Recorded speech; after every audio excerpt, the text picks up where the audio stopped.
Ya, pendengar selanjutnya kita sudah bersama dengan Pak Rahmat Handoyo, anggota Komisi 9 DPR RI. Pak Rahmat, selamat pagi. Selamat pagi, Assalamualaikum Mbak Aska, salam sehat. Waalaikumsalam warahmatullahi wabarakatuh. Salam sehat juga Pak Rahmat Handoyo. Pak Rahmat, jadi gimana nih pendapatnya Pak Rahmat terkait dengan isu perdagangan orang? Utamanya nanti kita akan mengulasnya juga dalam agenda KTT ASEAN 2023. Ya, saya kira kita sangat menyambut baik ya ketika Bapak Presiden memberikan perhatian khusus, ada atensi khusus di dalam kita selaku tuan rumah KTT ASEAN di Labuan Bajo ya, akan mengusulkan membahas isu soal tindak pidana perdagangan orang.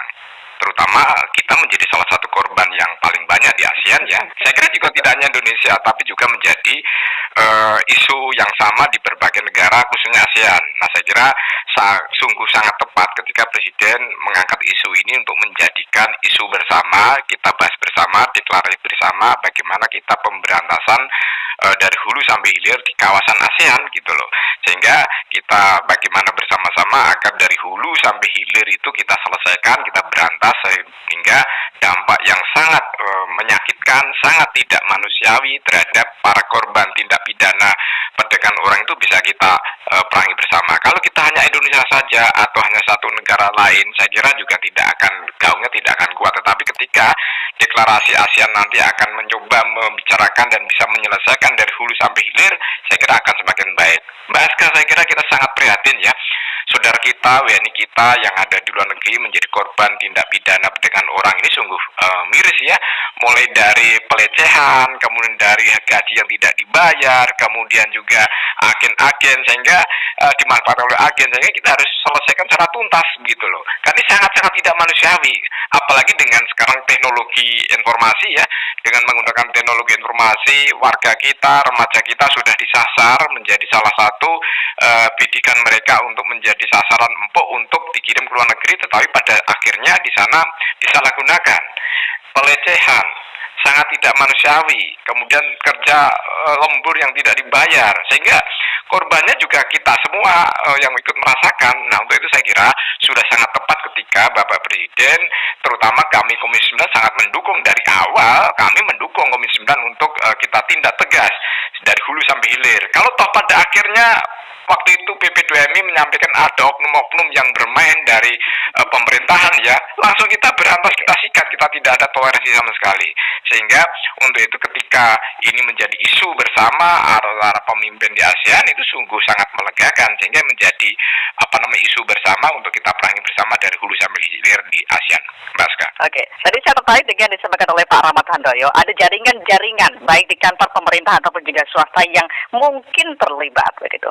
Ya, saya kira sudah tidak mungkin lagi, ini sudah fakta.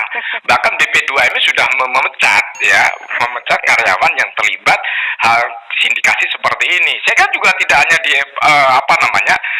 di aparat PNS ASN saja, tapi mungkin juga sangat dimungkinkan ketika di dalam rapat resmi ada, itu terbuka untuk umum ya, ada oknum-oknum aparat yang tanda petik ya, itu saya kira harus diselesaikan secara menyeluruh ya. Karena kalau ada toleransi jalur resmi tetapi tidak resmi ya, itu maksudnya bisa jalur resmi, tapi ketika di sana itu menimbulkan suatu kesedihan yang mendalam korban-korban rakyat kita yang ada di luar negeri, apalagi yang tidak resmi, belum lagi dengan menggunakan teknologi informasi dengan kode-kode tertentu seperti yang disampaikan oleh Pak Menko Polhukam ya. Saya kira sungguh sangat miris kalau ini dibiarkan, sehingga sudah sangat tepat ini momentum yang bagus. Memang tidak mudah ketika toh pada akhirnya itu akan menjadi deklarasi bersama untuk disampaikan di KTT ASEAN, tapi juga butuh komitmen yang kuat di para pemimpin ASEAN gitu ya. Karena ketika saat ini sudah terjadi tidak ada tindakan tegas dari aparat kita untuk memberantas oknum-oknum yang bermain, saya kira juga akan menjadi pembiaran. Tetapi paling tidak kita sudah bersyukur ya ketika komitmen bersama nanti akan disampaikan, itu menjadi modal kita untuk perang dan memberantas tindak pidana perdagangan orang. Pak Rahmat, tahan dulu, kita akan simak ada satu informasi singkat terkait dengan informasi penting dari yang akan disampaikan oleh rekan kita pagi hari ini di Kilas Berita. Kilas Berita. Kilas Berita.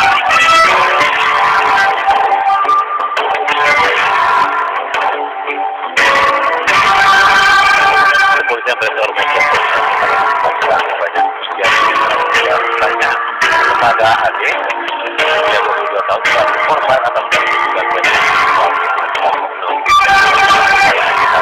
lapor dijelaskan pada hari kuasa hukum AD Nasari mengatakan bahwa pemeriksaan dalam bahwa penyidik kepolisian mengajukan 35 pertanyaan terkait awal mula AD dapat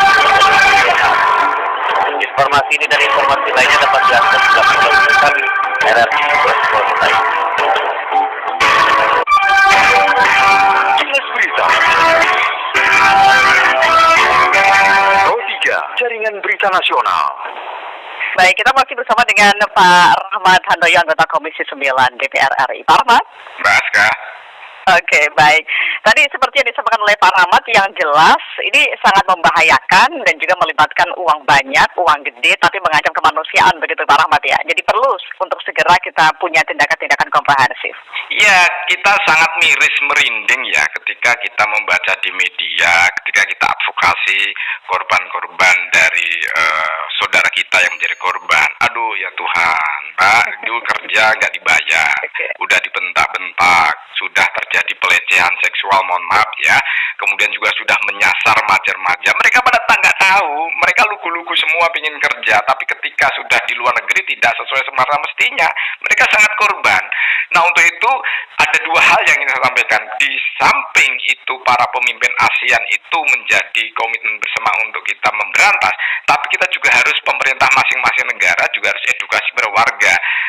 Mohon maaf, termasuk juga aparat-aparat yang paling bawah itu, mereka itu menjadi salah satu agen gitu loh, yang di paling bawah itu. Makanya dari hulu, tidak bisa hanya dari hulu hilir harus diselesaikan, harus diberantas semuanya. Karena namanya juga masing-masing tingkatan mencari calon, itu yang resmi itu dapat fee. Kemudian belum juga yang ada di online, yang penyalahgunaan, sehingga para orang tua dibutuhkan untuk mengedukasi. Kemudian juga kita semua untuk mengedukasi bahwa kerja di luar negeri yang resmi itu ya lihat dan komunikasi dengan Dinas Tenaga Kerja. Satu, komunikasi minta informasi kepada BP2MI yang resmi, kepada dinas-dinas yang kaitannya dengan tenaga kerja. Saya kira itu yang menjadi perhatian kita bersama.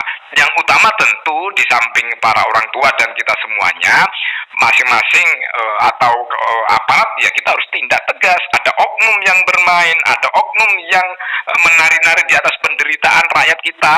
Ya saya kira tidak ada ampun, harus dipecat itu. Saya kira oknum, namanya oknum ya, jadi oknum dimanapun akan ada orang, ada dimanapun ada potensi ada.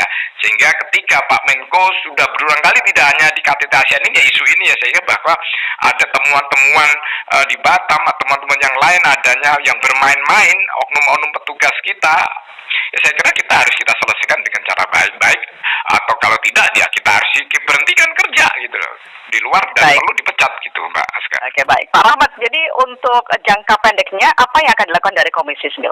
Ya saya kira itu sudah menjadi isu dan selalu menjadi pembahasan kami dengan pemerintah ya, dalam pemerintah Kementerian Tenaga Kerja maupun B2MI agar memberikan edukasi kepada seluruh masyarakat. Tapi juga tidak cukup, tapi juga harus penegakan hukum dan menindak tegas kepada oknum-oknum yang bermain, sehingga itu kita memberikan efek jera kepada aparat atau siapapun oknum-oknum yang bermain. Sehingga kalau tidak ada penegakan hukum, kalau tidak ada tindakan tegas dari pemerintah kepada oknum-oknum yang bermain, sehingga akan akan subur gitu ya. Sehingga Komisi 9 dan sudah komitmen dan sudah bersepakat dengan pemerintah untuk bersama-sama menjadi perang dalam rangka pemberantasan tindak pidana perdagangan orang ini, begitu Mas Ka.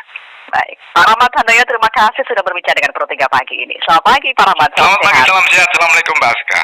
Waalaikumsalam warahmatullahi wabarakatuh. Rahmat Handoyo, anggota Komisi 9 DPR RI.